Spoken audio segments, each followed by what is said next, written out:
Hello and assalamu alaikum dear viewers. Hope you all are doing very well. So in today's video we will be solving question number 9 of exercise 4E. So let's quickly start solving it.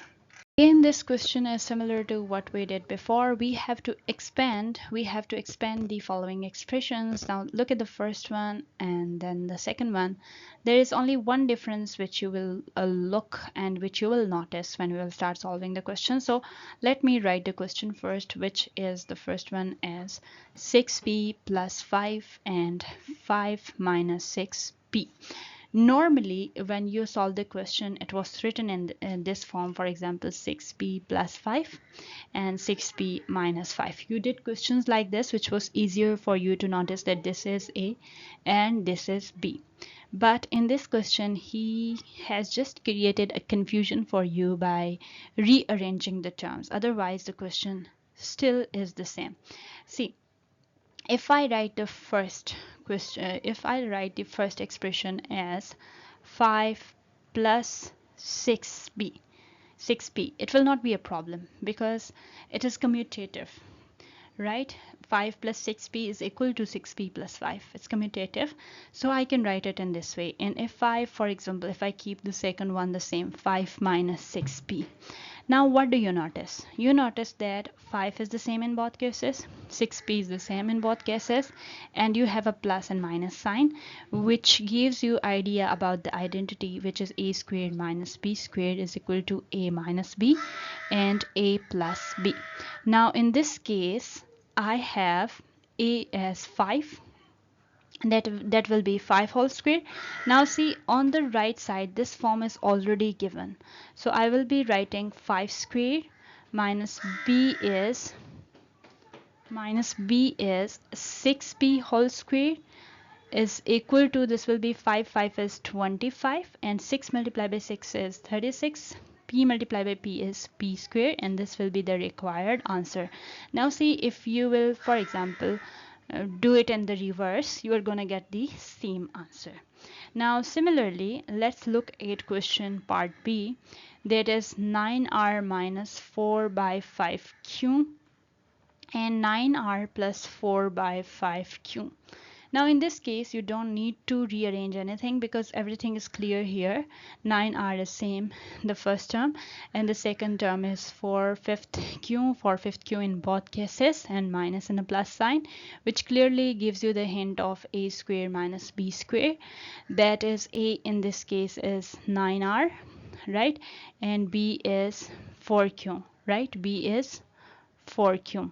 So it will be 9r whole square minus 4 by 5q whole square, which will give you 9 multiplied by 9 is 81, r multiplied by r is r square, 4 multiplied by 4 is 16, 5 multiplied by 5 is 25, and then a q square, and this will be the required answer, right?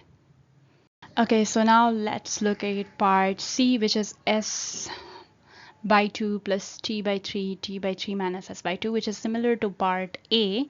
So let's do it. S by 2 plus t by 3 and t by 3 minus s by 2.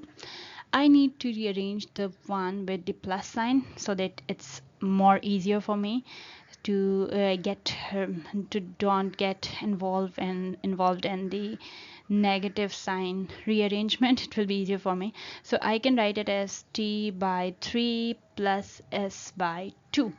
I just rearranged it because I know it is commutative, and I can make it look similar to the next expression, which is t by 3 minus s by 2. Now I can easily see that t by 3 is same in both cases and s by 2 is same in both cases, and both have a plus and minus sign, so that will be clearly a square minus b square. Now a is t by 3 whole square and b is s by 2 whole square, which is gonna give me t square over 9, because 3 squared is 9, minus s square over 4, and this is the required answer. Now let's look at the last part, that is part D.